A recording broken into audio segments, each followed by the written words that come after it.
Yeah. So recording started, sir. Yeah, thank you. Now I'm handing over to you. Okay, good.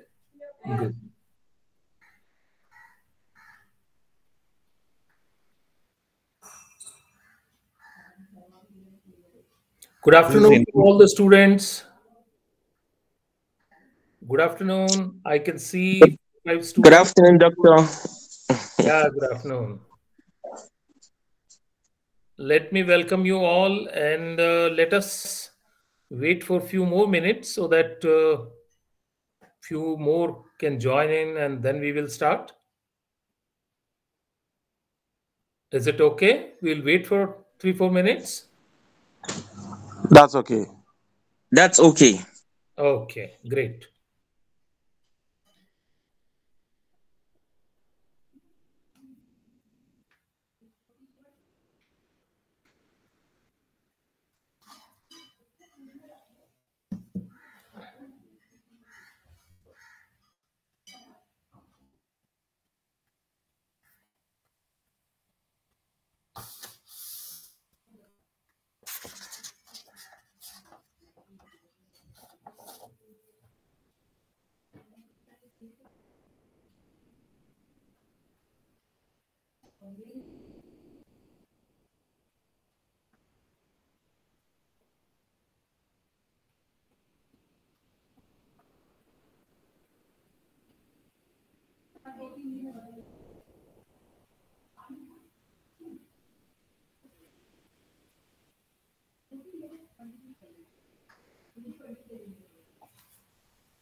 I think we can start this session now.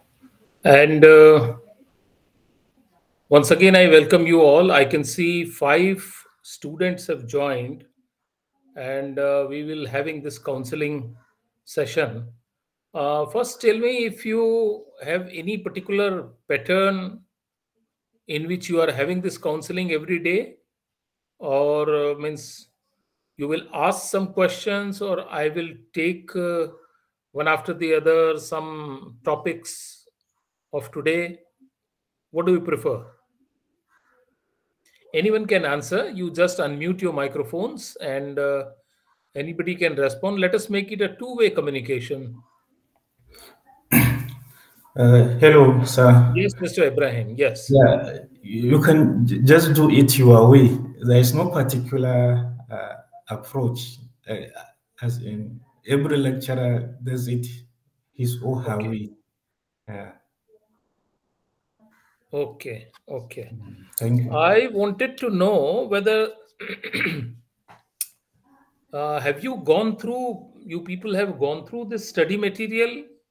Now today the session is allotted to MJM 023, and that is broadcast and online journalism. The course is broadcast and online journalism, and we will be talking about radio journalism. So, first of all, I would like to know from you that have you gone through the material? Have you seen the material? Have you got a chance to glance through the material, whether it is hard copy or soft copy? Unfortunately, I have not done so, sir. I must be Okay, honest. Yeah, okay, okay, I don't know about others. okay, okay, no issues. Well, then what I will do, I will briefly outline the entire topic of today, uh, radio journalism.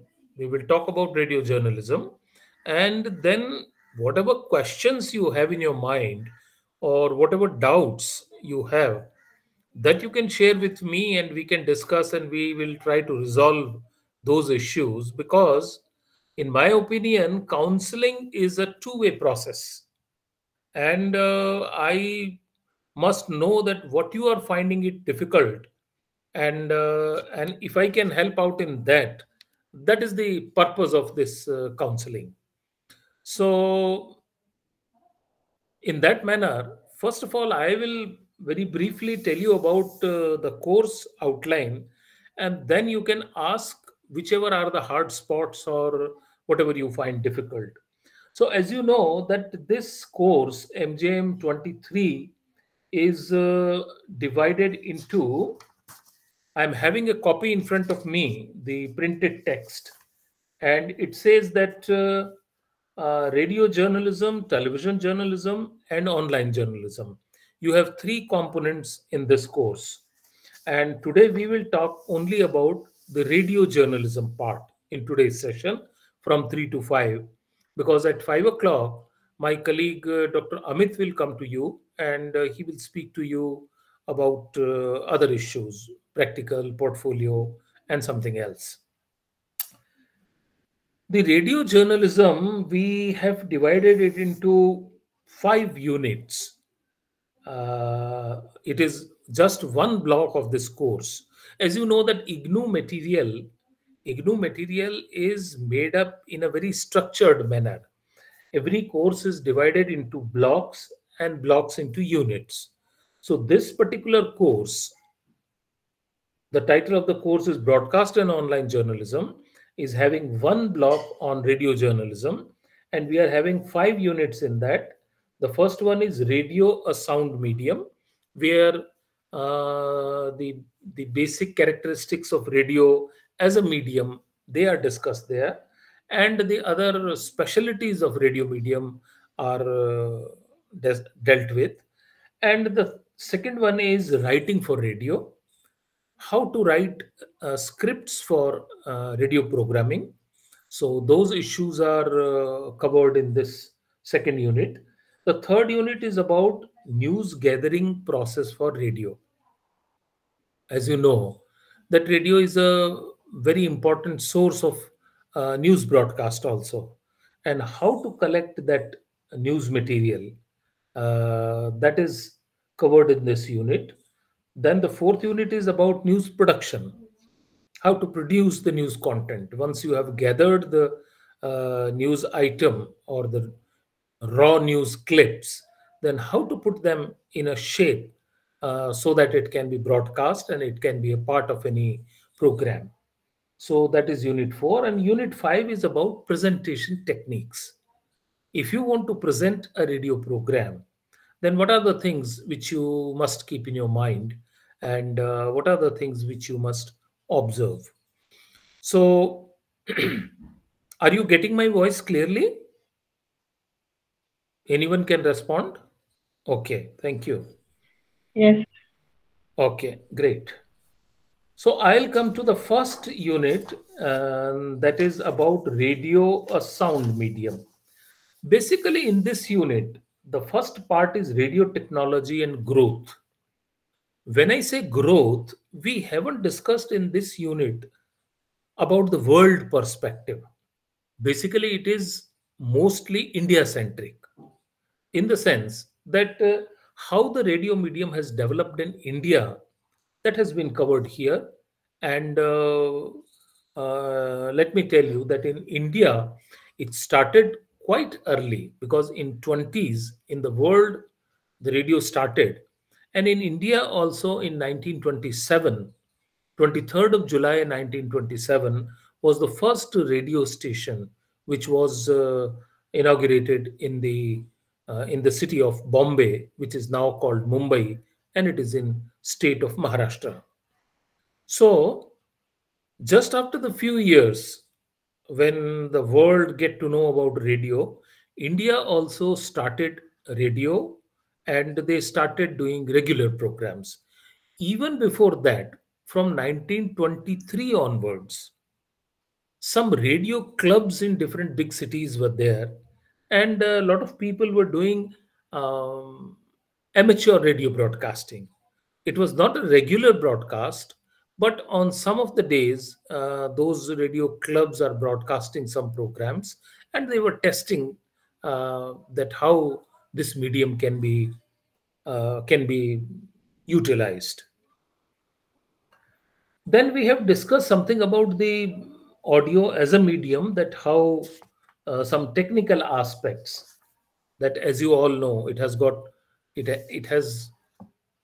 to do with the frequencies and wavelengths, because sound travels in a waveform. And we have discussed here about the frequencies and that medium wave frequency, short wave frequency. That is, we are talking about analog transmission. In digital transmission, the things are different. We have also discussed here about the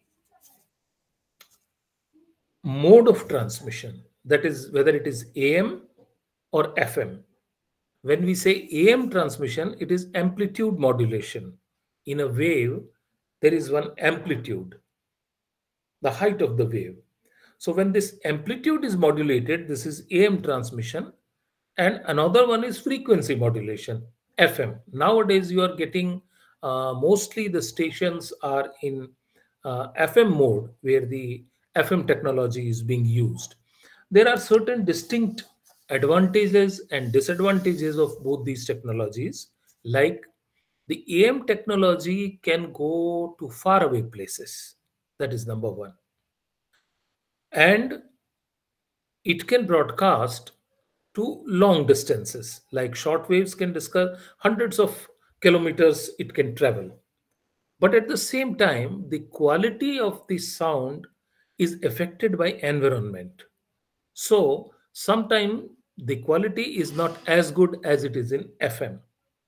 The FM, because that those rays travels in the line of eyesight, so therefore they can't go to very long distances, but the sound quality is crystal clear, and you get a sort of CD quality audio when you are listening to a radio program.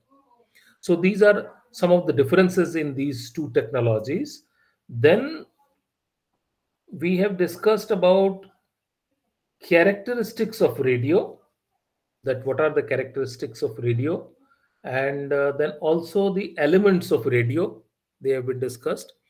To make it more interactive, I request all of you to please unmute your mics and speak whenever you can, or if you want to have some question in between, please interject and ask me questions if there are any. Otherwise, let me ask you a question, that what are the characteristics of radio? You all have been listening to radio in your own country, in your own way.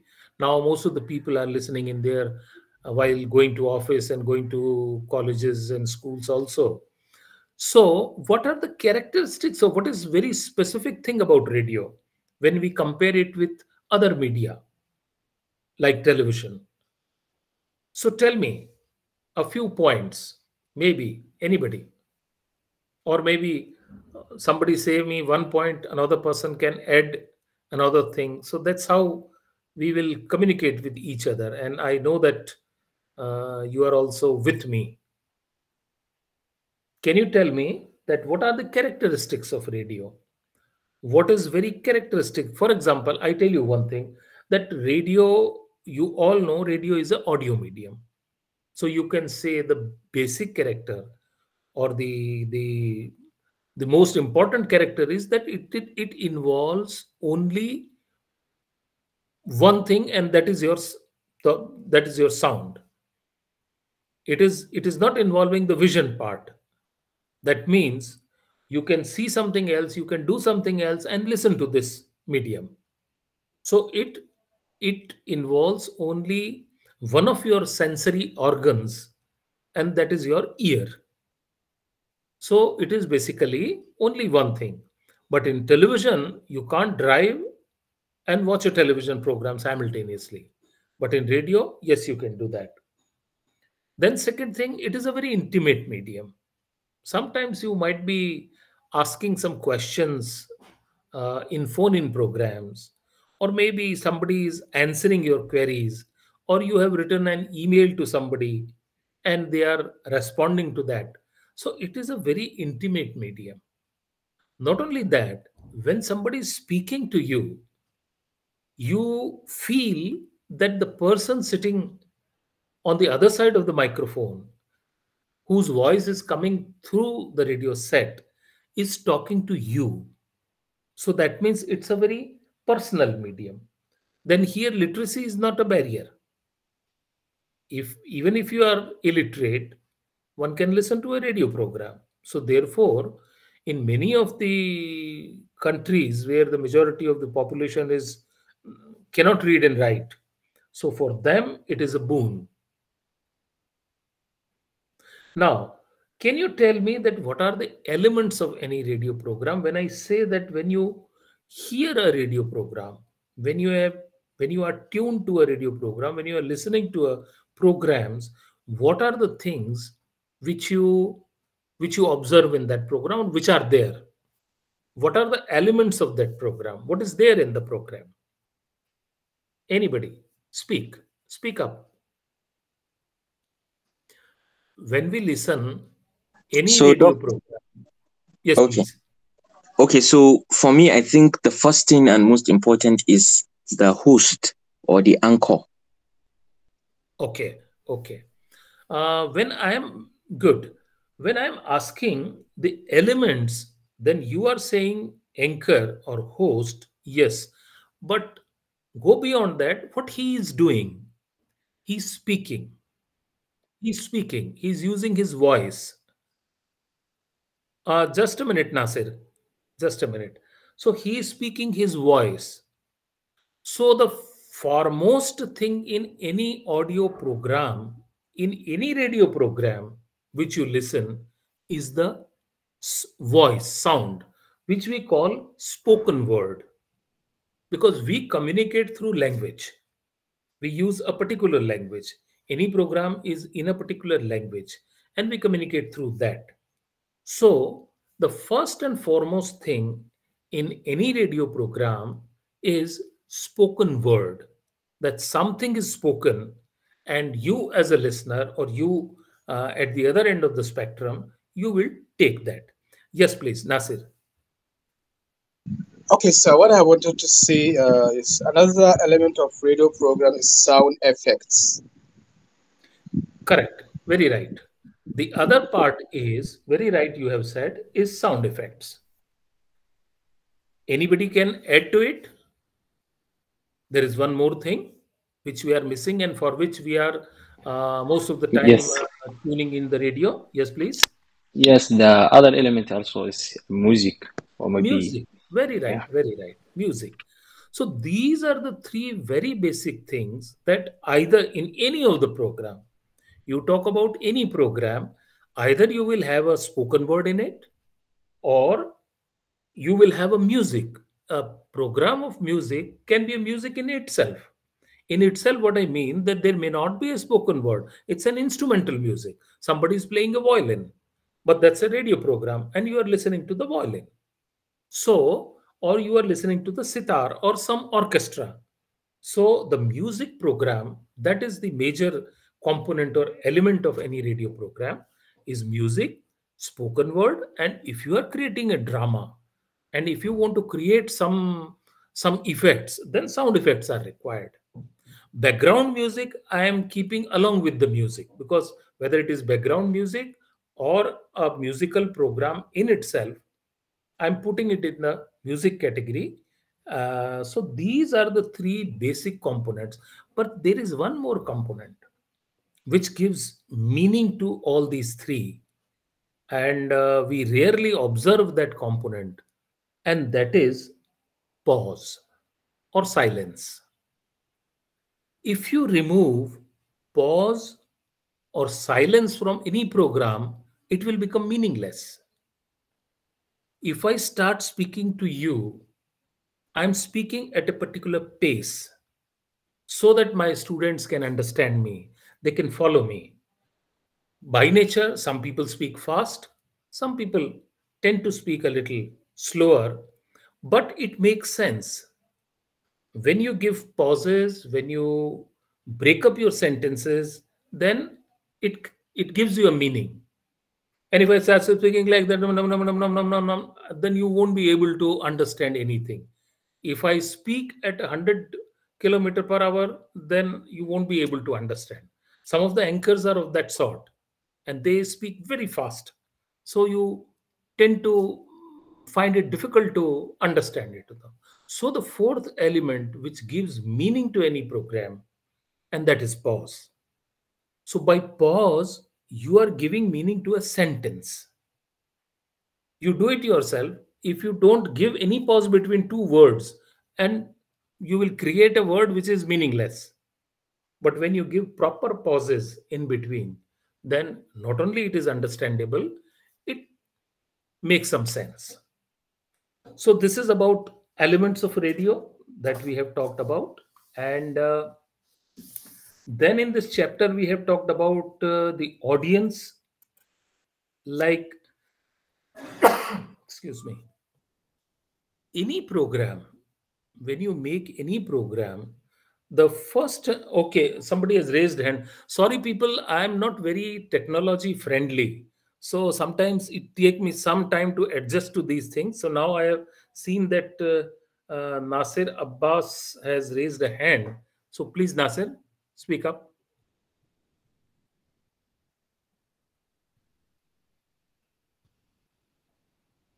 You want to say something? Oh, sorry, sir. I am having technical issue here. It wasn't Okay. intentional. Please Okay, no proceed. problem. Thank you. No problem. No problem. So what I was telling you that audience is the, whenever you are making a program, you are making it for somebody. So audience should be every time at the back of your mind whenever you are making a program for a particular audience, that whom you are targeting to. And that's why we call it target audience. So the target audience is the most important factor when you try to make a program. Then we have also talked about sound effects in radio programs.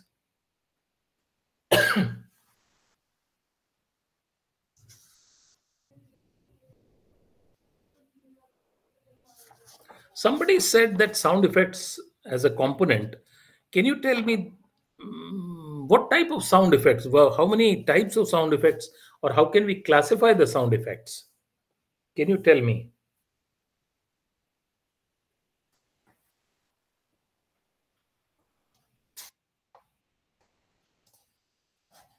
Yeah, please. Hi everyone. Hi sir. Yes. The sound effects, it depends on the content. It depends if you what type of content you are proposing. If it's musical, you use that type of sound effect, and then if it's investigative reporting, you use something more of suspense and all. Yeah. Correct. Yes. So you can classify them on the basis of, first of all, If as you it's have said, cultural, it will be more for folkloric. Yeah. If I'm right. Yeah. yes. So on one basis is content, that for what type of things you want to use it. The other thing, how do you collect it? Some of the things nowadays, you get it in your library, or if you search your computer, you will find lots of sound effects. But earlier, the things were not that easy. You have to either collect sound effects or create sound effects. Now, many of the sound effects are ready-made. But sound effects have to be used very judiciously so as to give the proper meaning to your program. Like sound effects are, they can enhance the entire scenario. When you are talking about, it's a drama, and you are talking about morning. So birds chirping or some background music or some, if it's a rural scene, then some kettle in the background. So these kind of things will create the atmosphere. You are going on a city street, then the horns of different vehicles and traffic movements and all these things will enhance, and you can draw a image of that scene in your mind. So that is basically the requirement of sound effects, and accordingly they can be classified on either on the basis of content or how they are created. Sometimes they are generated in the studio with different equipment, and sometimes they are natural sound effects. They are collected. That means somebody will go with a tape recorder and collect that particular sound and will come back and use that sound. So that can be another thing. So we will talk about sound effects in some later parts. Okay, here you can also say something, and strengths and weaknesses of radio. Our another section in this chapter is strengths and weaknesses of radio. Let me talk about strengths. What are the strong points of radio? What radio is good at? So please give me one point. Now I want you to interact. My style is to talk to you, to involve you. It is good if I can see your faces, and then we can have a meaningful two-way communication rather than I speaking out and you are just passively listening. So please tell me, what are the strengths of radio? Anybody? You can just, no need to raise hands. You just unmute yourself and say something. We won't create chaos. Yes. For me, one of the struggle is it reaches to the rural areas where even uneducated people, unlike print media, can help them. Yes, you give me. I request everyone to give me just 1 point only. So he has given me a very important point that, as I have said earlier, literacy is not a barrier. So literacy is not come in between a radio program, and specifically for rural areas where it is difficult to go to that audience through a newspaper or a magazine or a book or any other means, even online means. Then radio is the medium which can be easily accessible and a program they can listen to. Yes, Mohsin. Portability. Portable radio. Portability. Yes, Yeah. yes, great. It's- Portability. Radio is a very portable medium that you can see in some of the Hindi movies, earlier Indian movies. You will see that even a farmer, when plowing the field with bullocks, he is having a transistor somewhere on his shoulder or on that plow, and he's listening to some music. Or on a tree, somewhere it is hanging, and he's also listening to the music. So that means it is portable. Even a rickshaw puller who is having rickshaw, and then he can also listen to the music or he can listen to any programs. So that is one very important thing, is portability. Yes, Abdullah, please. So, okay. Yes. Okay, so one of the advantages of radio is cost effectiveness, like Very right. well, TV requires visual and what have you. Radio considered only voice, a lot of things. Yes. Great. Yes. So this is very important, that because nowadays, whenever we choose any medium, either to communicate or to broadcast news or to take our advertisements or to broadcast educational programs, the cost is the most important factor which everyone will have to consider. And radio program production is very cost effective, as he has said. If I put it roughly, it can be, you can say 1:10. If I can produce a program in $1 for radio, it will take $10 to produce the same kind of very simple television program. I'm not talking about where you have very high quality animations or special effects, or not that, but simple type of radio program and simple type of television program, maybe 1:10 ratio can be there in a simple program. So it is very cost effective. So practically, you can produce 10 programs in the cost of one television program. And so if you have less budget, then you can produce more audio programs and interact with your audiences. So that is true. Yes, that is a strength. What else? Radio is easily accessible. Accessibility. Okay. Yes. Accessibility is a big boon as far as radio is concerned, because not only it is portable, but it is accessible from any part of the globe. Why? I am saying, I am particularly talking about a country like India. Excuse me. 99% of the population is covered through radio broadcast in India. And almost 92% of the area is covered in India by the radio broadcast. So I can say safely that if I want to use the radio medium, then I can reach anybody and everybody in this country. And that is true for many of the countries, or I would say most of the countries, that accessibility of the radio medium as compared to television is much higher. So that is true. Anything else? Anything Also, sir, like Yes, if you said for other, I'm from Mauritius, so in our context also, because we are multicultural, so it is easily, we can reach masses through various radio channels to inform, to entertain, to educate, and to cater for different type of communities. Because when you're multicultural, you have radio programs or entertainment programs or even education programs in many languages. So for us, it's just like we are mini India. We say 99% of population follow radio for news, for entertainment, and they even learn regional languages, Indian regional languages through radio.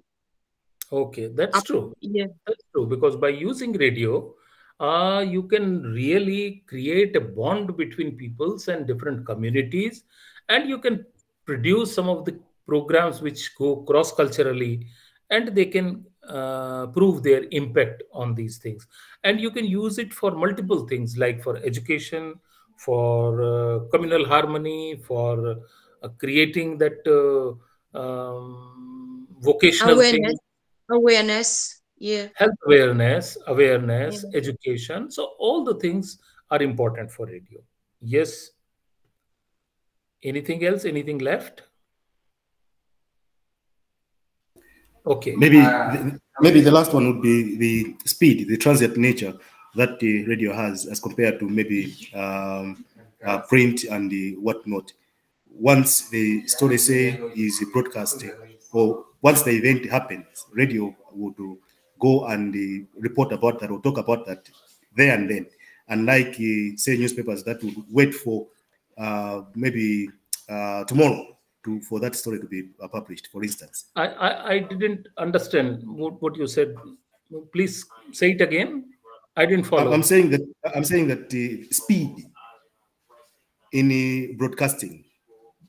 If we compare, yes, speed, transient. Yes, speed. What I mean there is that unlike, say, print, magazine, and whatnot, radio would do instantly talk about the event that is happening. Yes, yes. Now I got it. Yes. So you can say, I give you one word, it is instant or faster.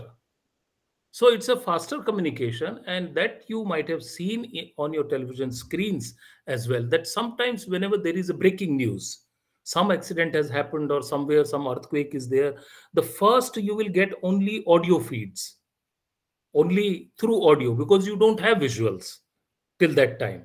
So even on the television, you will get some audio feeds only in audio, either the anchor person is saying. So the radio is faster. In radio, the news can be spread very fast, very quickly, because it involves lesser amount of technology for broadcasting. It is less complex, and therefore it can be faster. Later on, when some correspondent will go there, or when you will have cameras there, then we will get the visuals, and then we will see the visual. So first, whenever something of this that sort happens, you see on your television screen only the audio things or text, which will scroll and which will tell you about the incident. So radio is certainly faster. Yes, that is true. First of all, we will get the news from radio, and then it will be followed by something else. If you want to reach masses. Now let us talk something about some disadvantages. There are, because nothing is perfect in life, whether it is a person or a medium or anything. So there are some disadvantages. What can you think of? Yes, please. Yes. I would still start with the first, speed. Much as it is an advantage, it is also, on the other hand, a disadvantage. Because once it reports about that, then I should say the stories never last long, because it is fast. So the programs or stories, they will never last long, unlike in print, whereby stories would be there for some time, because they are printed, or even books. Okay. Yes. Yes. So I think what he has said, that there is one in this category, radio and television both will fall. We call them medium which dies down after some time. When you get a newspaper, it is there for refer you the next day also. If you have a book in your hand, you can refer it to as many times as you want. But the transient medium, that is radio and television, or the broadcast medium. So in this, radio and television both are covered. Once we broadcast something, that is goes away. It dies down in the air. Once it has been broadcast, if you are lucky and you have listened to that, good enough. If not, it is gone. Second thing, if you are listening to any educational program, and if you want to, you didn't get some point and you want to repeat it, it is not there in broadcast. In broadcast, it is broadcast from a station, and that is gone. So that is a specialty of the broadcast medium. Yes. Anything else? Any disadvantages? One by one. Go on. Go on. Okay, go first. Aisha, go. Yes, I would say one of the disadvantages from my perspective, because from where I've been working, like in radio, we need to be more crisp because we don't have visuals. So see, if we show a bus going in a report, TV report, you don't have to say a red bus is going. But in radio, you need to be more crisp. You need to be more to the point, and then you need to what if on TV people know that person, a minister, is talking in the report, and you don't write his name down. People can see, okay, he's the prime minister talking. But on radio, you need to mention, okay, he'll be talking, or in the report, it's his interview. So this is the disadvantage, because we need to be more to the point, because we don't have visuals to support that. Right? So that is a point. I think those who are making the program, they have to keep this thing in mind. But as a medium, what is the disadvantage? This is the thing what you have said, that we have to be more watchful, more careful, because we are only spoken medium. So that's why we have to give all the information very crisply and very clearly. So that is required. Yes. But what is the disadvantage of the medium itself? As you said, maybe we cannot go back and refer to it. Once it's gone, it's gone. That is one that we have covered. anything? Yeah. Anybody wanted to add something? Anything else? Sir, I have wanted to talk about the absence of visual elements, which I think should just talk of it. The absence of a visual element, like you cannot see what is going on in the radio, like how you can see it in the television. Okay, okay, got your point. Yes, visual element for some programs is very important because seeing is believing. As you say, seeing is believing. In radio, you can describe very well, but when you see something, then you sort of visualize that how it happened and how the things have gone wrong in that place.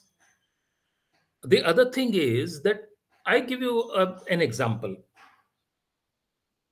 Some of the programs in which you want to teach something, how to repair a motorcycle, or some vocational programs, or weaving something. If I want to learn how to weave a sweater from you, it is very difficult to get it through radio.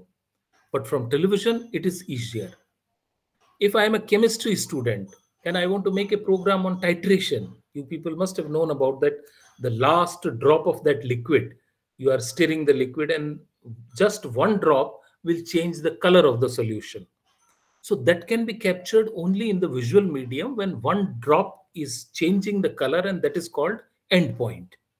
So to see those kind of things, you need a visual medium. So that is a limitation of this medium, that you can't cover everything through this medium because it has a limitation, that it has not the visual element.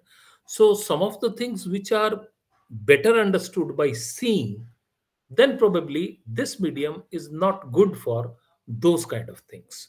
So that is one thing, because it involves only your one sensory organ. So it has got a limitation that the visual element is lacking, and therefore there are certain things for which the radio is not good for. For example, I have given you a few examples that if you want to teach something, some vocational things or something of that sort, but it is very good in some other things, like if you want to opinions, if you want to listen to somebody, have an interview, or overall what you call an overview of anything, it is very good at that. Remedial, if you want to give some highlights, tips, it is very good at. So in some things it is good, in some things it is not.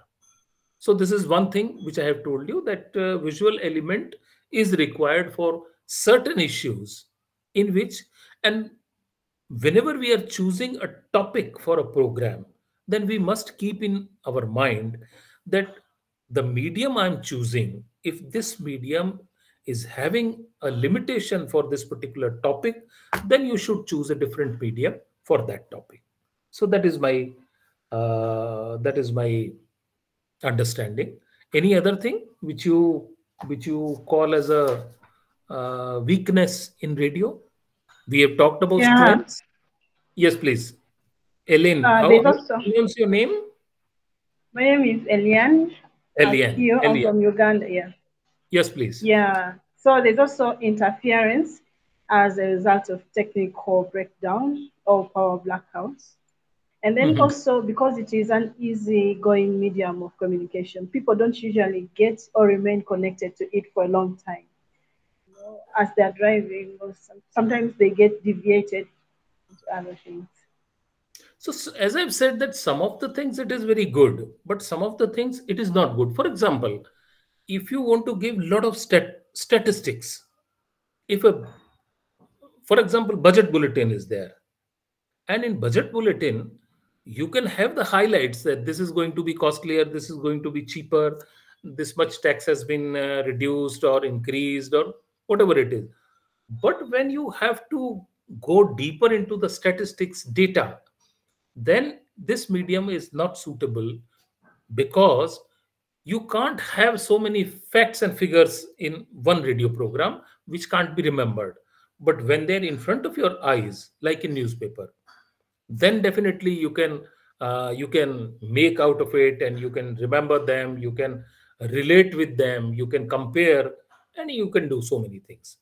So there are certain things which the radio is good at, and some of the things which it is lacking. The only thing you people who are studying mass communication and radio and television as a medium should keep in your mind that what are the things for which we should use this medium and use it effectively so that we can exploit the potential of the medium.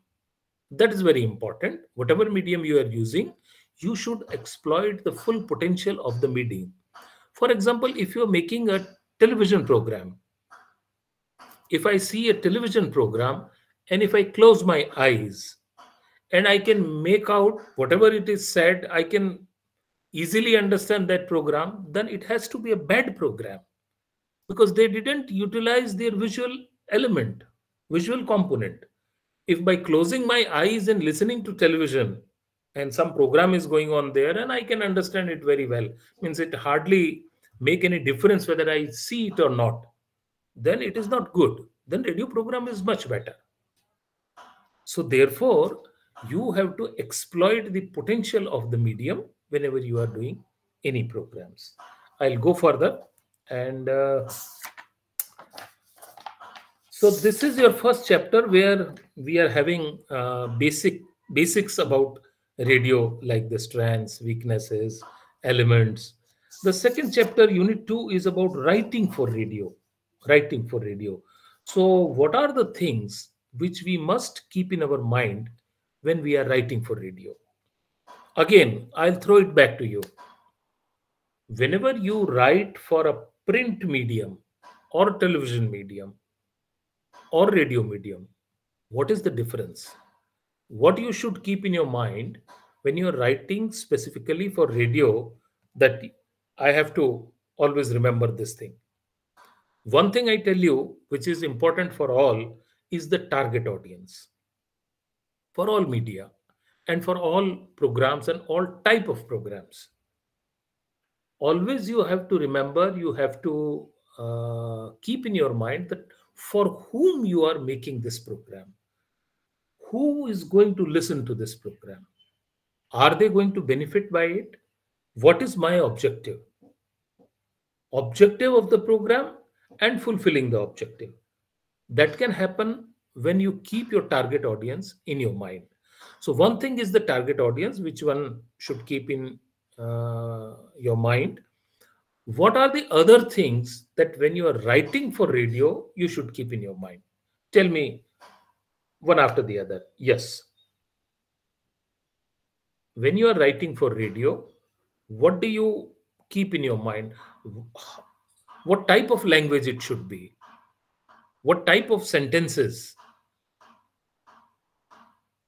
Yes, please.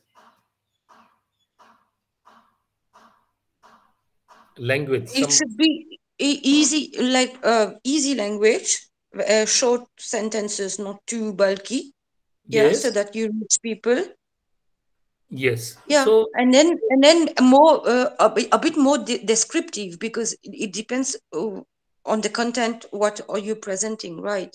okay. If you Okay. Yes. if you're Yes. putting a portrait of someone or woman mechanic, I don't know, you'll need to work according to that. Yeah. Okay. Great. So, Astha, whatever you have said, I have taken 3 words out of that. I will put Yes. point wise. Number 1, descriptive. She said that the language has to be descriptive. You are describing something. You are informing somebody without having any visuals. So you will have to describe fully well so that the other person can understand. How the other person will understand? She said language has to be simple. I will add one more word, and that is not simple, colloquial. The kind of language we speak to one another in our everyday life. That language should be used on radio so that we can understand each other well. And the third thing, what did you say? Short Sentences. sentences. Short sentences. Yes. So short sentences, of course. If you can have long sentences while writing. And you might have seen that some of the authors, their sentences go in one paragraph after comma, semicolon. They can go on and on and on. But those paragraphs are not good for reading. Once you write that kind of sentence, and when you yourself you read it, then you will find that it is no good. And you yourself will change so many things in that. The other thing, what we were discussing just now, is we have used two words, colloquial and simple. But I would also like to add here one more element. I don't know what is the situation in your country, because I don't know which countries you are from. I'm sure you are not from one country, different countries. Am I correct? Yes. Yes, you are, sir. Okay, different countries. Okay. So that's why I can't generalize the situation, but I generalize from my perspective, that is from India. So just to give you an example, when we say language is very important in radio, on one hand, we are saying we use colloquial language. Colloquial language, we sometimes use cuss words or bad words or slangs also. Is it allowed in radio? Okay. On the other side, sometimes we use this type of very high flown language that is not understandable by everybody. So you have to keep a balance according to your target audience. The language issue is very complex. In those countries where you speak only one language, it is easier. That is the common language which each and everybody can understand, and it becomes simpler. But in the countries where more than one languages are spoken, that is one issue. The other thing is, which is an academic issue, you people also think, sometimes nowadays, people say that, okay, this language has, the radio has spoiled the language. It has spoiled our culture. In our private FM radio stations, commercial radio stations, they use a very different type of language where you can say anything. On the other hand, our government channel, which is All India Radio, they use a very different type of language. That is one extreme, the other is the other extreme. As a radio producer, as a programmer, you will have to find a balance. You have to strike a balance that what kind of language you can communicate with your audience in a simple language, in colloquial language, but it cannot go beyond a certain level. It has to be what you say, that it can't be impolite, or it can't be very rude. It can't be slangs. So that always you have to keep in your mind, that once you are on broadcast, you are going to a vast audience, and you can't take so many liberties, which you can take liberty with a friend sitting besides you.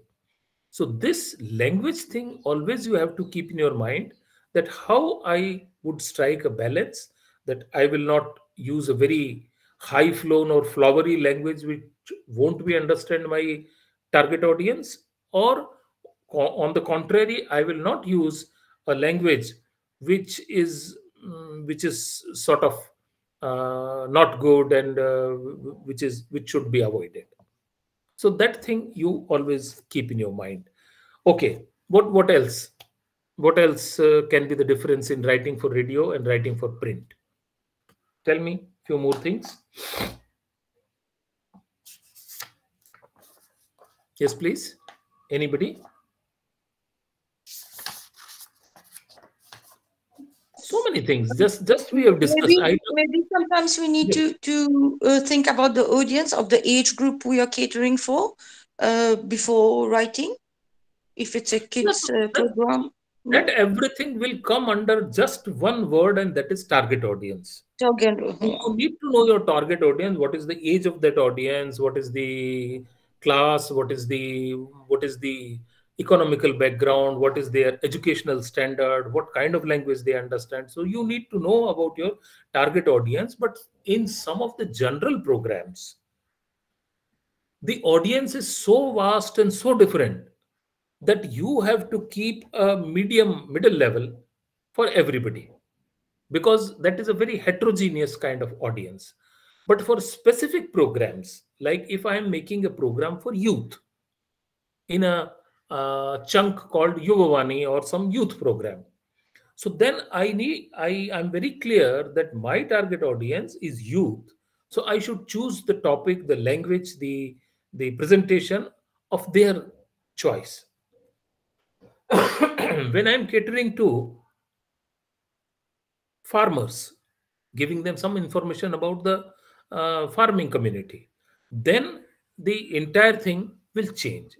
So yes, definitely it has to change according to your target audience, but there are certain things which you should avoid and which you can't do well with radio. As I have said, that statistics, you can't put so many in a newspaper or magazine. You can put a graphic, one graphic, and it will tell so many things beautifully.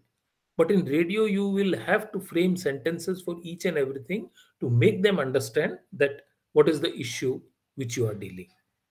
So some of the things which are not good that you use too much in this program. And whenever you are using some figures, then you have to make them that it is easily understandable and it can be visualized. If you can say that, okay, I am standing in front of a dam which is creating hydroelectricity, and I'm describing about the dam, and it is 385 meters high. So 385 meter doesn't make any sense. But if you say that it is as high as the Eiffel Tower, or in Indian context it is like 2 Qutub Minars, then it makes sense. Oh, people will understand and they will try to relate. So you will have to convert your sentences into some relatable things. That if you say that he is double the age of that particular person, rather than saying the exact age, if you say double the age, then they can relate to somebody. So in relatable things you have to put in your writing so that people can understand. Can you tell me some of the popular formats of radio program? When we talk about radio programs, we talk in terms of program formats. Format means in what way you are presenting your program. Like when I say a talk, it means something. It's a format. Talk means a person, a knowledgeable person, expert in some area, will come and deliver a talk of 5 minutes, 7 minutes, 8-minute duration, and that is a talk format. Then we call interview, discussion, like that. Can you name some of them? What are the formats you listen on radio? Talk, when two people are talking. Interview. Let us talk about this format, interview. In interview is a very important format for radio, where two persons are involved. Somebody is asking questions, but somebody is asking questions on behalf of the target audience. He or she is having the target audience in his or her mind and asking questions on behalf of them, what they would like to know. So he is asking those questions. And secondly, what they want to listen from that particular expert or celebrity or whosoever it is.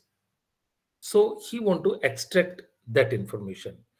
If we go deeply into this format, can you people tell me that while interviewing, I'm sure interview is such a format that you must have heard lots and lots of interviews on television as well as radio, because this is a very important format. You day in and day out, you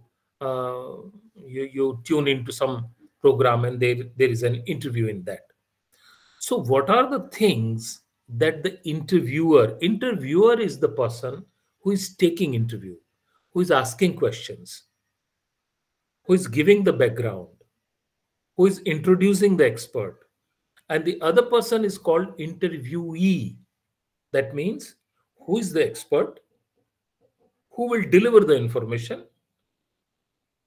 Expert not in that sense that he is a expert in some area. For example, somebody has won a marathon race, and I interview him and I ask him about his experience. So he's an authority in that area. He will tell me something about that. Somebody who has traveled through a bicycle, and he will try to narrate his experiences. So expert not in that sense, but anybody from whom we would like to get some information for our target audience. So can you people tell me that while interviewing a person, because as a radio person or as a television person, you may have to interview somebody. So while interviewing, what are the things you must keep in your mind when you are interviewing a person? Yes, please. One after. One point each. Tell me something. Come out. When you are interviewing a person, then what is required? Hello? Have you? Yes, please. I believe the first thing is to know something about the person you will interview. You have to research and know something about him. Correct. So the first and foremost thing is that whenever you are interviewing somebody, you need to know about that person. Not only that person, that area, subject.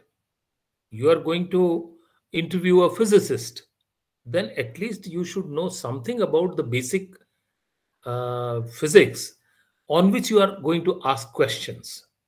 So the one thing is that you need to know something about the background of that person and the topic of today's topic. See, that's why these journalists are called jack of all and master of none, because they need to know so many things simultaneously. You may have to interview a physicist, a Nobel laureate who has won a Nobel Prize in the area of physics, and you may have to interview somebody who is in the prison and who is saying that I've been somehow the decision was wrong and I've been wrongly implicated in this case. So two extremes, but you need to know about your background. So the first and foremost is, and there the research comes. You need to know some research, you need to do some research about the person, about the topic. And when you are starting an interview, then it is the duty of the interviewer to first introduce the topic and introduce the person. What is the topic? Who is the person? Why we have called him or her? Why he or she is here? What he or she has done so that sitting here and giving the interview. So that is very important. The interviewer has to keep in your mind. So that is one point. Yes. Now other points. And sir, I think one of the requirements is to make sure the place or the environment of an interview is very convenient for you as an interviewer and for your guest as well. Yes. So what he's trying to say, what Nasir is saying basically, that your guest has to be comfortable, because the broadcast is such a thing that if you call some lay person in your studio and it is the entire gadget machinery and sitting across the table with a big microphone and you start bombarding with questions, he's very tense, unnatural. So the duty of the interviewer is to make him or her comfortable. First of all, make him comfortable. Oh, this is natural, nothing much. You have to ask some questions, some pleasantries, some starting points where sort of you are warming up, so to say. So you have to warm up and then come into the main area. So what he's saying is that you have to make him or her comfortable so that he's at his best. He can give properly answers. Otherwise, he will not be able to uh, do a proper justice in communicating whatever he or she knows. Yes. What else? What else the interviewer should keep in his or her mind while interviewing a person? It's also important for the interviewer to do a pre-interview survey. I'm not getting you. I am also a little hard of hearing. So please Okay. say it again. Okay, so I was saying it's also very important for an interviewer to do a pre-interview survey with the interviewee before conducting the actual interview, because a pre-interview survey will help an interviewer to know their guest much better. Sorry, I couldn't make out, but anyways, I would like to add maybe we need to be careful on certain sensitive matters, because if it's a live interview, we as an interviewer we should respect some guidelines of not hitting below the belt if it's a politician, or if you're going too private into private matters, or if there are cases in court, so we need to be careful. that is true. That is true. Yes, basically in broadcast you have to follow some ethics. So ethical, these things should always be in your mind. And whenever you are interviewing, as you have said, you have used the term hitting below the belt. So it shouldn't be there, definitely. Not only that, sometimes when you are asking some questions and somebody is avoiding it, you are asking somebody about his affairs and he's trying to avoid it. You want to link him with somebody. Let the audience judge. Don't force him too much. Don't try to extract answers. Something you can leave it to the audience as well.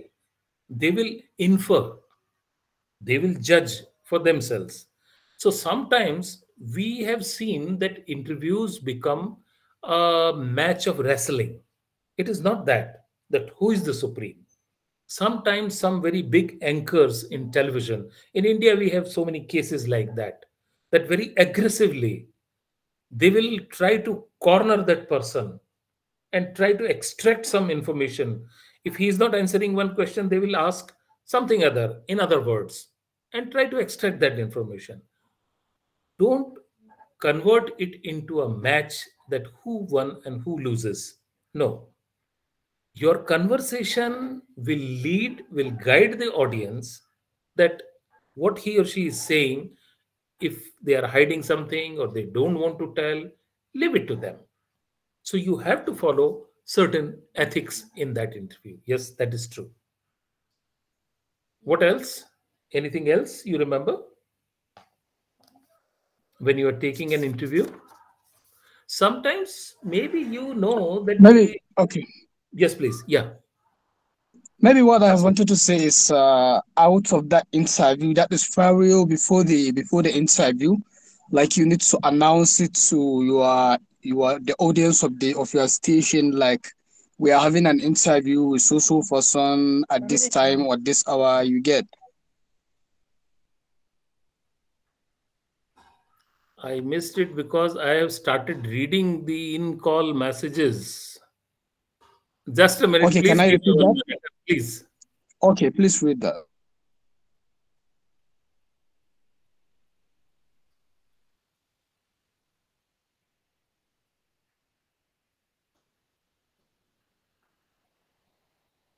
Okay, can I just first respond what is written here? Maruf and Eliane has written something. So what you say that interviewer should first conduct a trial interview kind of thing. Well, you won't get an opportunity to do a trial interview. That is not possible all the time. But to make him or her comfortable, or to say that how it is going, you should ask few questions, maybe for the sake of that, sir, we are taking your audio test, please can you respond to that, and you ask one or two questions and let him speak something and let him or her normalize, and then you can continue. So maybe you won't get to do a total mock interview first and then rehearse and then first to go, because in normal situations these are the things which either rehearsed or live, but you won't get the another full chance to take another interview. So that is one thing.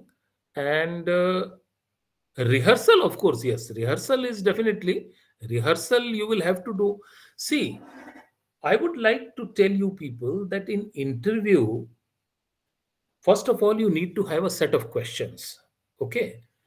These set of questions are also to be shared with your expert, your guest, that, sir, I'm going to ask you on these lines, some of these questions, some of these. Now, if the interview goes in a very structured, patterned manner, then it loses its spontaneity. So sometimes you may have to change the sequence of the questions. You might have written them in a sequence, one after the other. Where did you get your educational qualification? And how did you start working? Maybe. But sometimes the question should emerge from the answer what he or she is giving, your guest is giving. So the best type of interview is when it is very normal, when it is natural, when it is spontaneous, and you are asking questions then and there, and it looks like a conversation. So there it is important that you ask them then and there some of the questions, and let them answer, let them figure out that how they will respond to it. Yes. Anything else?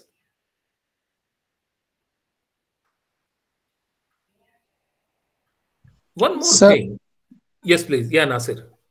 Okay, what I have said earlier is maybe it is something out of that interview, but for real, like before the interview, you need to make an announcement to your audience that I am having an interview with so person at so time. Maybe you even need to announce it on social networks so that you will have more listeners. No, so what do you want to say? Yes, we need to announce if we have planned an interview, whether it is live or we are going to record it. We need to announce on our networks that we are going to have this interview at such and such time. And whether it is live or recorded, doesn't matter. I am only trying to tell you about the process of interview, whether it is going live on the air, that means it is broadcasting live, or you are recording it for future purposes. Both things are good. But in both the things, yes, first of all, you have to do research. You have to make your guest at ease. You have to use simple language. You have to frame questions. And interview is such a format that it is not scripted. If the guest has come out with certain answers and accordingly you frame one question and he will read out the answers and you will ask the question, that is the worst type of interview. That should not happen. Sometimes it happens that you want some information and you will say, I will going to ask you what are the reasons for this COVID, how it is spread, what are the remedies, what are the precautions we should take. So one after the other you have jotted down questions and he will give the responses. That is not good. Interview and discussion, these two formats are such formats that they are spontaneous. The amount of spontaneity, impromptu things, they will give life to these program formats. If it is a scripted thing, no, it is no good. So you frame questions, but at the last moment, you may change. You may change the sequence. You may change the question and let your guest speak spontaneously on that. Yes, he or she can refer to some statistics or some figures or some data. He can have a piece of paper which he can refer. Okay, in our country, these many cases have come up in last 1 week. Yes, but the entire thing should be very spontaneous. Number two, sometimes when the interviewer is also very informed, for example, I am a doctor and I am interviewing another doctor on this COVID pandemic, then sometimes it happens that the knowledge which I have, I will try to give that knowledge or will try to impose something on the program. That is again not required.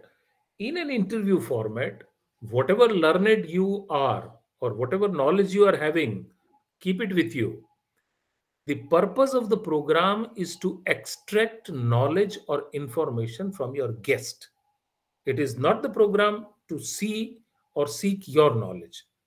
Number two, whatever opinion you are having, he may be speaking something which you don't agree. You are not agreeing with whatever his statement, but still, it is not your duty to counter him or speak up your opinion because your opinion does not matter. Basically, what matters is that you have invited one person and you want to ask him or her on a certain topic. So, your knowledge and your opinion does not matter in an interview format. Yes, please. Anything else? Anything else would you like to add? Sir, sometimes it happens that you're not even prepared for an interview because you've gone to do something else and then something crops up. You meet a minister. I would like to ask on us or on the behalf of us all. So how do you manage on that then? Because sometimes, okay, the minister came for inauguration of a center, and then suddenly he wants to speak about a medical negligence case. Sometimes you know very less. Yeah. So how do you tackle that? I have said you one thing that's why it is said that we as a professionals, we have to be jack of all and master of none. I've used this earlier also. So first of all, we should be well aware. I always tell my students, whenever even I'm in my university, reading newspaper, watching television, listening to radio is not just entertainment for you. It is your duty. You have to keep yourself updated. What is happening in radio? What type of questions? Who is the good anchor? Why you do not like somebody? What is happening on television? So first of all, you have to be aware about these things. In such a situation, then it can happen that if you are well aware what is happening in the country and a politician at the last moment you want to interview somebody, you will be able to do justice to your program. But if you don't know anything, you are just not aware, then you need a lot of preparation. Preparation for any program is good. But in broadcast situation, sometimes the situation is such that you don't have time to prepare and you have to do the interview then and there. At that time, two things will help you. One thing is your basic understanding and knowledge. And second thing is your language. Sometimes, with the help of language, you can ask such questions which are not specific but general kind of thing. Sir, what do you think of about education policy? So it's a very vast, very broad, very general type of questions. In a specific interview, this type of questions are not advisable. But to save the situation, if you have to interview your education minister and you don't know anything about the education policy, then sometimes these type of questions may save you. So you have to understand the capability of handling the situation in a live moment. And for that, you have to prepare, you have to create your own style, and you have to know something about everything. You have to be aware. Anything else before I go to another topic, another unit? Yes, sir. I think one need to be like conscious of time because you can't allow Yes, your interviewer to dominate the whole conversation. So time yes, conscious is very important. yes. So it is also the duty of the interviewer to keep a check of time. If because in broadcast everything is limited, sometimes it works in a time frame. So in whatever time frame, if that person is going beyond that time frame, or if he or she is taking much more time on a particular topic and lots of topics are still there, like you start your discussion and you are stuck on one issue and you are discussing and it takes your 5 minutes and 10 minutes interview total, then you will think that, oh, so many issues are still to be discussed. So you have to also give judiciously, give allocate time to different areas. When you do the same kind of duties are done by a moderator in a panel discussion. Another very important format, a panel discussion where you will have 3 4 people, not only just one. In interview just one, but in panel discussion more than one. And one person who is moderator, he is doing the same kind of job which the interviewer is doing. So the same thing will apply to him, that he will have to keep a check of time. First of all, that they should follow the time frame. Second thing, they should give a proper time in a structured manner to a particular point, because you have to cover several points. And the third thing in panel discussion, that sometimes some people are very talkative or very extrovert, so they will speak much more, and somebody who is not that talkative or not, by docile, mild, sitting quietly, aloof. So as a moderator, you will have to coax him, you will have to motivate him or her to speak, so that you can do justice that you have invited 4 guests and you give equal time to each. It should not happen at the end of the discussion that somebody is spoken out of 20 minutes, 15 minutes, and the rest of 3 in 5 minutes. It happens in many of the discussions you listen on television. So that is not good. So as a program producer, as a person, you have to keep this thing in your mind. Yes, Buhari Zayad. Yes, please. Okay, yes, Doc. So I wanted to ask, in a situation where you find somebody that is... Pardon? You? Among the 2 interviewees, like the other one did not have enough time.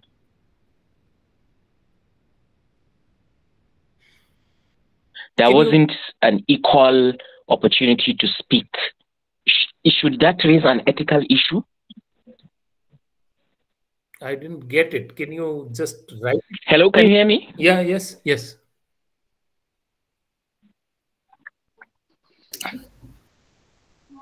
Okay, so I said in a situation, the scenario you just portrayed now, that where let it not be that at the end of the interview, one person spoke more than the other. So in that case, would that raise an ethical issue? Well, you won't tell it ethical reason. It is not, see, it is not ethical reason, but as a program person, it is not appropriate. It is inappropriate that if you have invited 4 people and one person tend to speak out of 20 minutes, 15 minutes or 12 minutes, then it is may not be unethical, but inappropriate. And to avoid this inappropriateness and to make it a balanced program, one thing is called, we call a balanced program, where you have opinion from all your speakers. So then you need to, and sometimes you have to cut him short. There, your creativity and your style works. You have to ask a splinter question and throw it to the other. So sometimes, and people sometimes feel bad. They may take it offense that how you could stop me. And some, especially with big wigs, if you are interviewing some big persons, they may take it offense that when I am speaking, how can you interject? How can you stop me? Or how can you cut me short? But it is the duty of the moderator. It is the duty of the interviewer to keep a time frame. So very, what to say, very diplomatically, very creatively, he has to do his job and he has to give time to others as well. That is your expertise that you have to develop. It develops with time, certainly. So these are some of the things about interview and discussion. And now I would like you to ask any questions, because now we have 2 more units on news gathering process and then news presentation. And the last one is, news production. And the last one is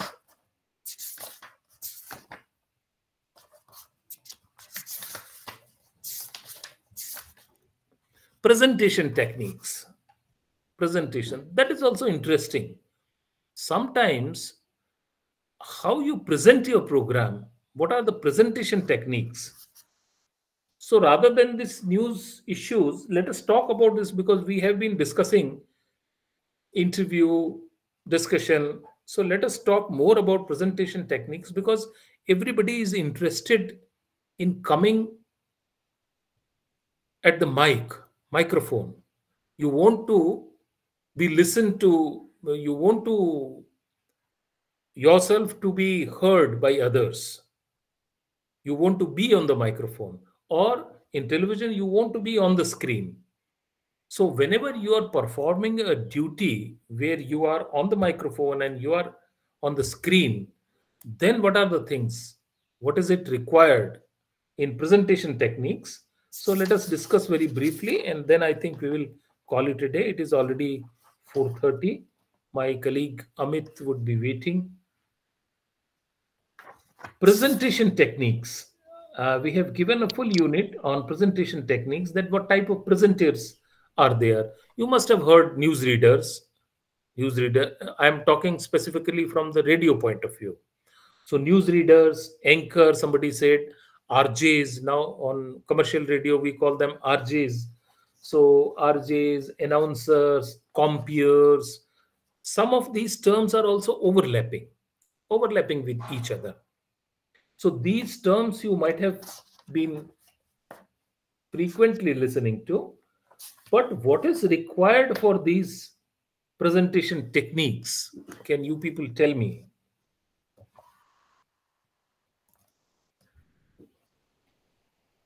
First thing, I have told you 2 things, that in radio, there are 2 types of formats.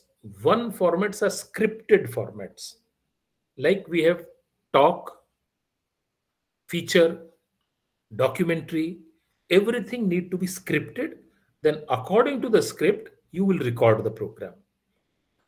Some of the formats should be non-scripted, or they are advised to be non-scripted, like interview, panel discussion. You can have points, you can have information, but it should not be word to verbatim, it should not be scripted. So these 2 types of formats you may have to present. You may have to participate in them. Then whenever you are reading a script, whenever you go to the studio and you have to read a narration, or you are doing a drama and you have to play a character in a radio drama, you are not on stage, you are in front of the microphone. So what are the things, according to the medium, you should keep in your mind? Yes, that is a very general thing, and everybody you can share with me.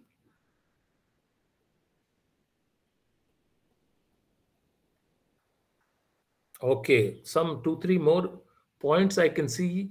You also have to be taking notes as your interviewee is responding to your questions. Yes, definitely. When you take notes, then only you can ask something out of that, whatever he has spoken. So when you take proper notes, it is very essential. The other thing is, at the end of the program, you would also like to sum up the program, which is called summing up or recapitulation. It is more important in educational programs, but also important in other types of programs. There you may give a brief sort of winding up of the program, but it is required. And if you have taken notes, then your job will becomes easier. Another comment is also consistently check your recording device if it is recording as you conduct your interview, in case it abruptly stops. Yes, definitely. You have to be checking your device, and you have to be, means, yes, technically, if you people are talking and if it is not recording, it make no sense. So you have to be techno savvy, which I am not, unfortunately. So you have to be techno savvy, and you people, all young people, are techno savvy, because we in our career, we are at the fag end of our career. We have to learn all those things: how to log in, how to make email account, how to Google Meet, and how to use these things. But you people are very comfortable in that, and I'm sure these things may not be difficult for you. So at the same time, you can concentrate on your program as well as on technical things. But in our case, yes, we tend to concentrate mainly on the program. If I'm asking questions, if I'm taking an interview, then I have to fully concentrate myself on the interview. But nowadays, people are multitasking. So yes, that is also required. Is there anything now you people would like to ask? Any questions? I would be happy to answer. And that make more sense. Counseling is basically addressing your difficulties or your hard spots or your areas in which you need some more guidance. That is counseling.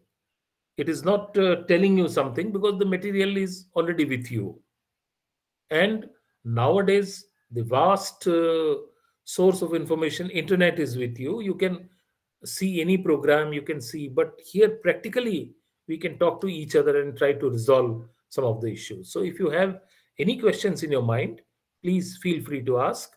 If you have any observations, please tell me. In the meantime, I'm just going through your written things, and yes, I think I have responded to that.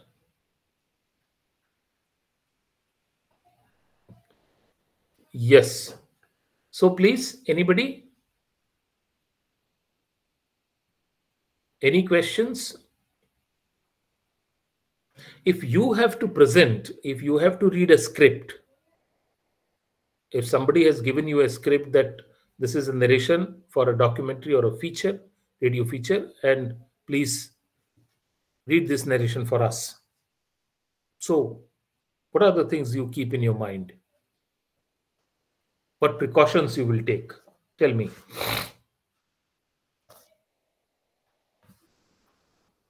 Like, you mean from the perspective of presentation or the Yes, authenticity? presentation. Now I have come to the 5th unit, and that is the presentation.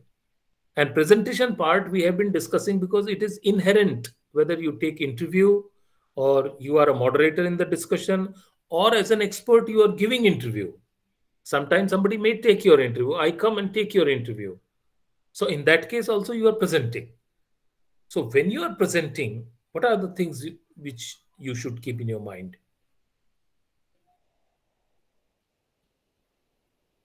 Whenever you are, first of all, whenever you are presenting, it is a serious act. So it is not that casually you are doing something. No, you are performing. You are giving out something. So definitely you take in that seriousness. That is number one. Number two, whenever you are presenting, you have to be careful about, first of all, your own appearance.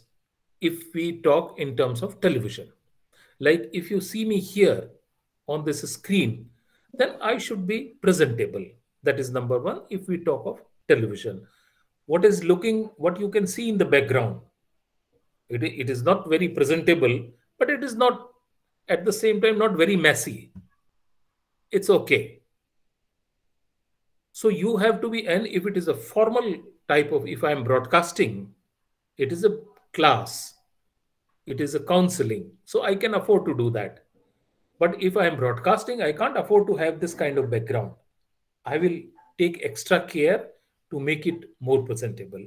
That is for the visual medium. But fortunately, in radio, nobody is watching you. Nobody can look at you. So that is immaterial. Then what is important? You need to be, I guess for presentation, you need to be extra focused because I do news. So you can't just think about anything else apart from your presentation when you're presenting. And then the confidence comes when you have a little bit of stress, you know, when you're overconfident, only that day your bulletin will not go right. You need to have a little bit of that push of stress so that you stay focused. Yeah. I picked up two words from whatever you have said: confidence and focused. Yes, these two words are very important for any presenter. You have to be confident. First of all, you have to be confident whatever you are saying. How can you become confident? First of all, if you know your thing, if I'm going to ask somebody, if I'm going to interview Vice Chancellor of Indira Gandhi National Open University, and if I don't know much about IGNOU, what type of education pattern or system IGNOU is following, then I may lose confidence. So to gain your confidence, to be confident, the first thing is you should prepare enough. You should be good at whatever you are doing. So that is number one. Number two, the confidence comes from the practice also. Like if I have been broadcasting, if I have been coming to the studio, if I have been doing live commentaries, then slowly and slowly I'll build up confidence. And after that, otherwise, the broadcasting is so difficult that when you go there, you are just like shivering. And the term people say that butterflies in your stomach. You feel very nervous in front of microphone or when the camera is on you. If you see that thousands of people are watching you or listening to you, then that feeling make you nervous. So to be confident, your experience, your expertise, your knowledge. The other thing is focused. You have to be focused. You can't be going here and there, beating around the bush. You have to, in a very focused manner, you have to target your words clearly. So yes, these are two things very important for any presentation, whether you read a script, whether you interview somebody, where you give your interview, where you are a moderator, whether you are a drama voice, anything. These two things will matter. What else?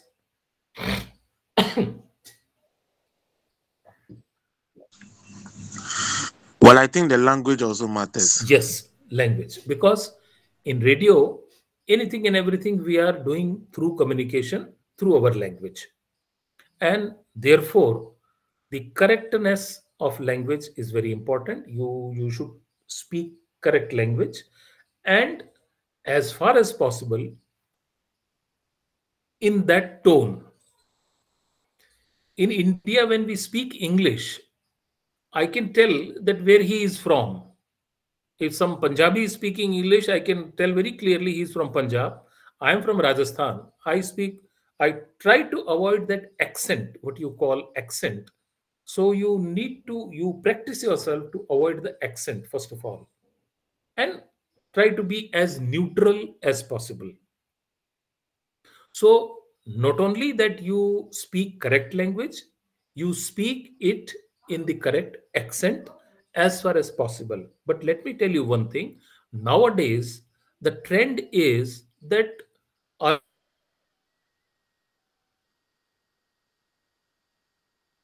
earlier days, the accentless language was very important.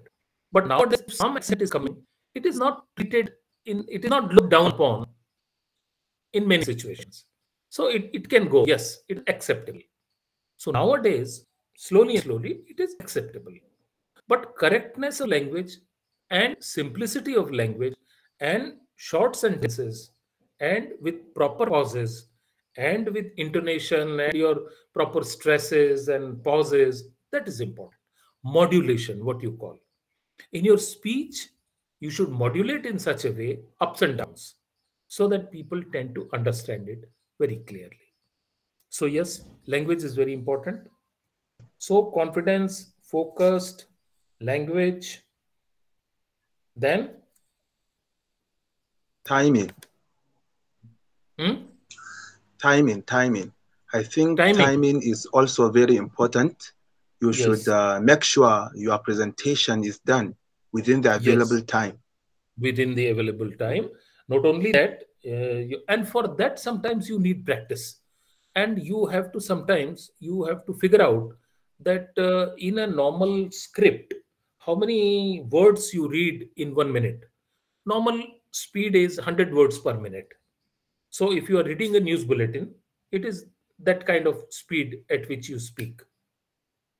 If it is faster than that, people may not be able to understand. Another thing is that the pace of the language is also depends on what kind of audience you are catering to. If you are talking to illiterate people or those people who are not very highly qualified, then you will have to, your pace has to be a little bit slower.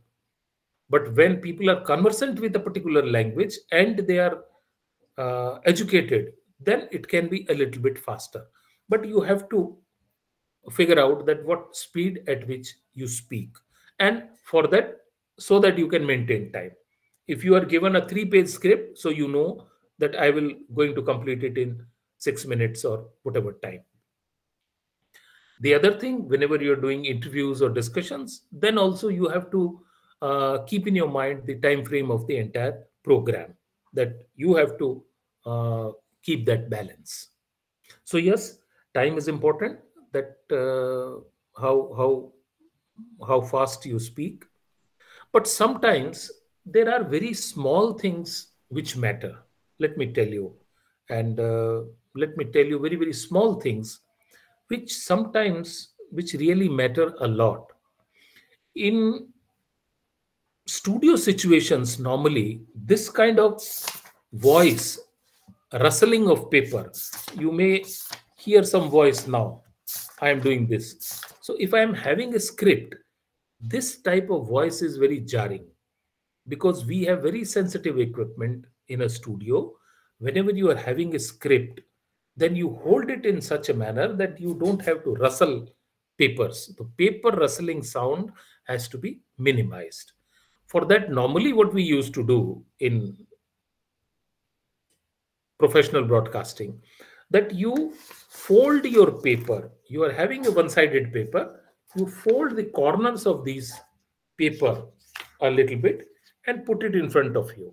So here, if it is a microphone, and if I am reading, I will pick up this paper and put it here. So pick and drop sound is less than the rustling sound. So you have to keep in your mind to minimize the sounds. Second thing, some people have the tendency of moving their legs or moving on the chair or doing this, doing that. Like, for example, if I do my pen like this, I may not notice it. But when you are presenting something, it creates a very bad impact in the recording, and it will give a very bad impact. So you have to, sometimes you are having a keychain with you and you are constantly playing with it in the studio, it will make noise. If girls are recording, if you are having a kind of jewelry or bangles and it gives a tingling sound, or in these different kind of sounds. So you have to be very careful that it is a performance. And for performance, you have to be alert. Like when I'm talking to you, I should be, if I sit like that, then that attitude of performance will come. If I'm sitting in front of you, like slouching like this, okay, yes, then my voice will also go down. Oh, people may not be able to see me. People are not watching me because I'm on radio. But that is reflected in my voice. And it is very true that even when you smile, that can be sensed through your voice. So your smiling may not be visible to your listeners, but it is visible through when you speak. So presentation is a performance, and you can't lie down or do like this and you start performing. The other thing is that you have to keep a distance as far as possible, same distance with the microphone. If I have a hanging microphone which is here, then I should make it sure that most of the time I speak like this. So my level will be constant. The other thing sometimes I have observed in my during my All India Radio days, that sometimes people will come very nervous with a script. They will spread it on the table, and one page is here and other page is here. The entire 8 pages they will spread. They don't want to be disturbed in between, and they will start speaking from here. Then they will face microphone, and then again away from microphone. So it sometimes is nowadays equipments are very professional, very sensitive, very good. But even then, sometimes it makes a difference that when you are off the microphone, your voice levels will go down. When you are in front, in the line of the microphone, correctly speaking, then your voice will be audible, it is at the proper level, and it is understandable. So that again, you have to keep in your mind. Sometimes earlier we used to put staples or pins in the script. Never staple or pin up your script. Keep all pages separately. And then one after the other, you can, you please excuse me, my colleague Amit is calling. He is having next session. Just let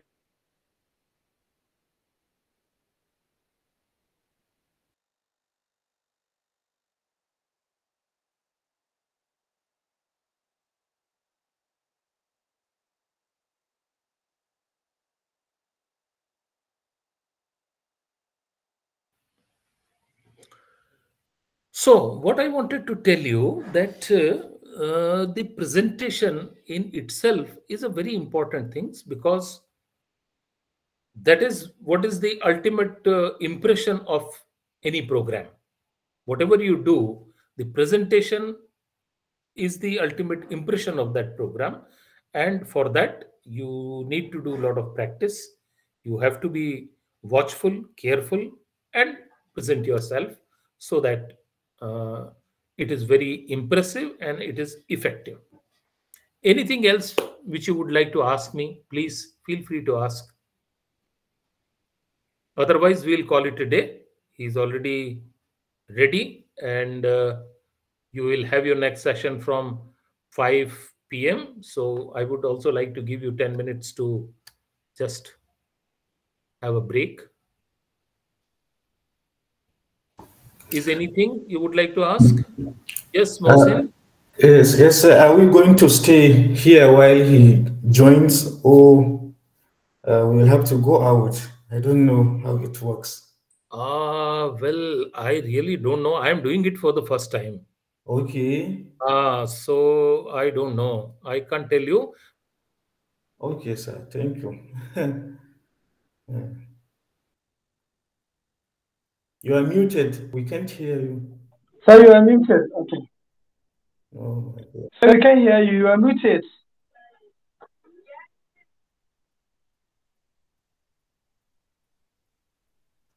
Is the next session a practical session for assignments? You're muted, sir. Sorry. Is the next session, it's a practical session? Yes, that's a practical session. And Dr. Amit Kumar will take that session. MJML 20. Okay. Okay, it will be a recorded session because I'm at my place of work, so I won't be able to attend it live, but it will be recorded, right? No, just like this session, that will. No, it will. Okay. That will also be recorded. Yes. Yeah. Thank you, sir. Thank you. So I'll take your leave now. Thank you so much. Thank you. Welcome. Okay, and we will meet again on 19th. Yes, sir. Okay, all the best. Yeah. Bye. Can someone later share me the recorded session? Emmanuel, are you here? I'll do my best. Okay. Thank you. All the best, everyone. Thank you. Yeah, bye. Thank you. So is it going to be in English or Hindi? Because I've been seeing some conversation around that. I think according to the arrangement, there will not be any lectures today. We have only one lecture. So Dr. Amit will have his own tomorrow. I don't know whether that is changed. So maybe the next session is not for us. So we can, I'm saying maybe. The next session I think so, because I have it with me. I have the schedule here. Even the schedule here with me, I was surprised. So I think we really. For Emmanuel, I have asked the other day, please, where can I watch the previous lectures, please?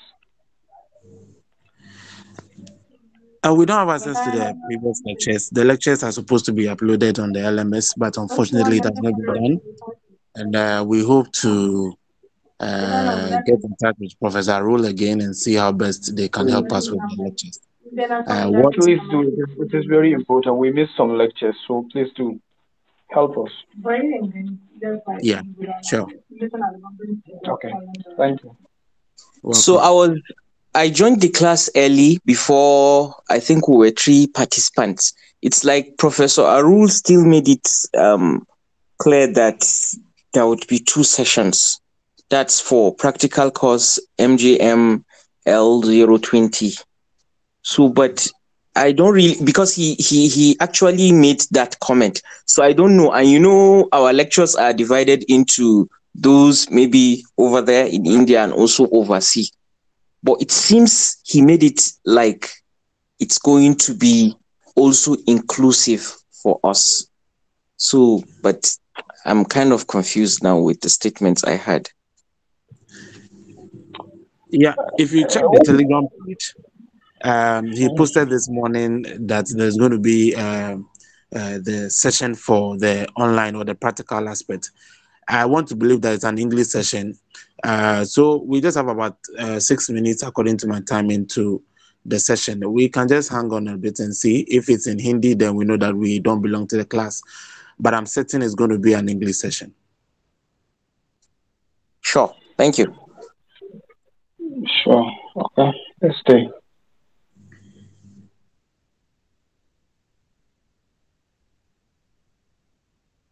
So I've been lagging behind with my assignments.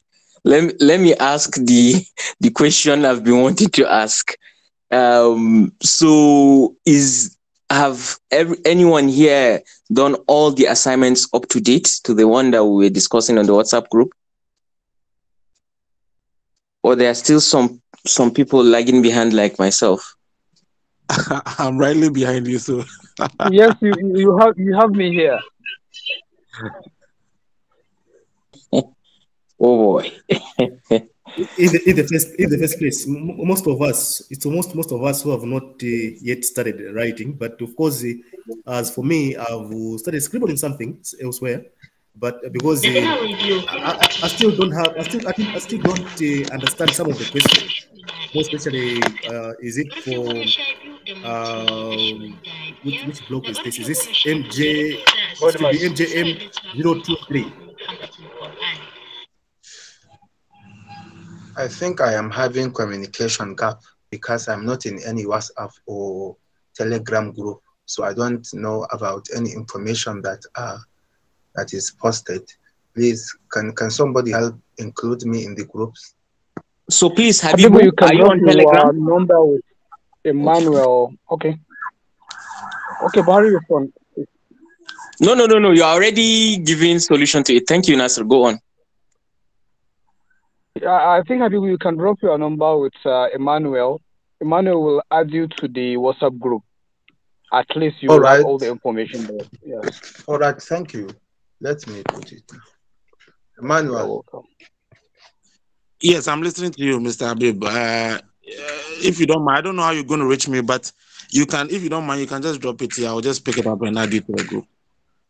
All right, I'll do that now. Thank you. Yeah, so I think we just need to start scribbling some things on our own down, and then we may have to find time in a week to be discussing. Thank God we have Madam Apana, if the name is correct, to help us or to assist us. And I think that we can, for some of us who are non-journalist students, it's becoming difficult for us by the day. Some of the questions are more technical. And I believe that those who are already in the field, like Asta and some field like Elian, they can help us as we progress.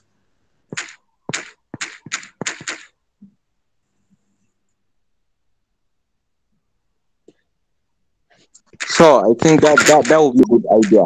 And also, I think it should be in place if majority of the house are in the process of getting the assignment. I think we should formally, as a class, inform Professor Arul that we would surely need an extension for the submission of assignments, due to the fact that most of us are working class. We do go to work and other commitments Monday to Fridays. I think with the number of assignments I'm seeing, because I just reviewed the first module, that's the introduction to mass communication and all that.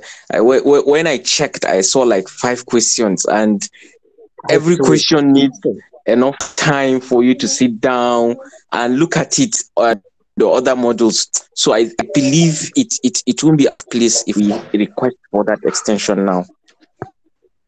And the questions, the instructions were to answer all the questions, if I really understood them.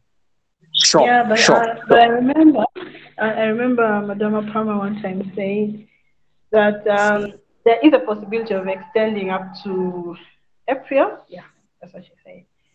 So let's keep our fingers crossed. If they extend, then we shall all be able to do that. But the best thing right now, let's not wait for any kind of guidance. Start doing what you can, because time is against us. But we can always discuss. I think when a member is stuck, you can always put it on the WhatsApp. Yeah, and then maybe any one of us can help. Maybe that could work better.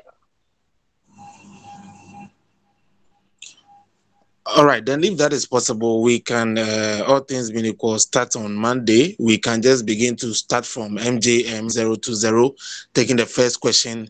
I mean, treating each question each day, each other day.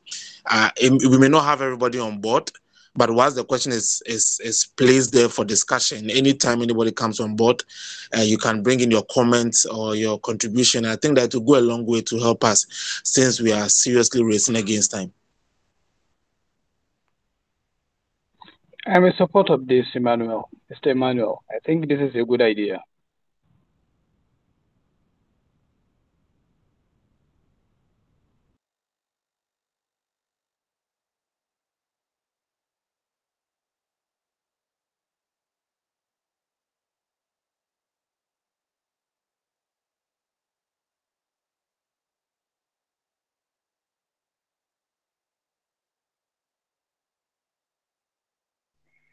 So I also wanted to ask, I am still confused about the issue of exam, because I remember when we had the Facebook Live sometime back, I think that was in January, and like it was mentioned that we shall be having exams once in a year. And I remember it was mentioned that all the other courses, apart from BBA and some other course I don't remember, were supposed to do their exams in June. Then the rest of the courses would have theirs, like say in December.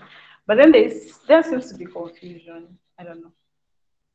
Because I heard again recently, I think it was Madam Fama who said we shall be having exams in June. But how I wish it would be December for us to be able to really exhaust all these materials. It's really too much. I don't know.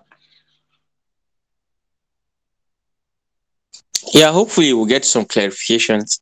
And even talking about the modalities, is it going to be online? It's going to be physical, so there are a lot of information to digest.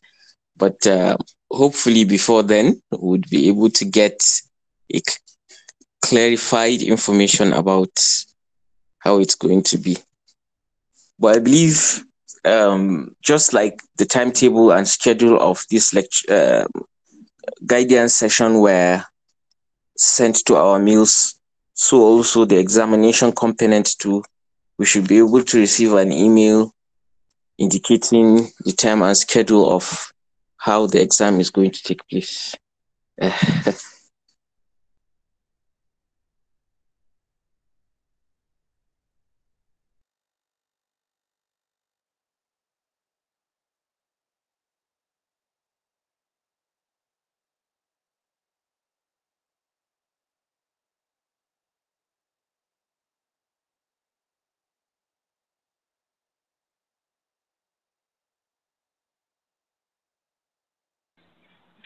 So it is almost 3 minutes past 12:30. I don't know. We were expecting our instructor to come on 12:30 here, but based on my time. But he's yet to come. Can we still keep waiting? So I think we have him here. Sir, you are muted. Yes, best. Okay.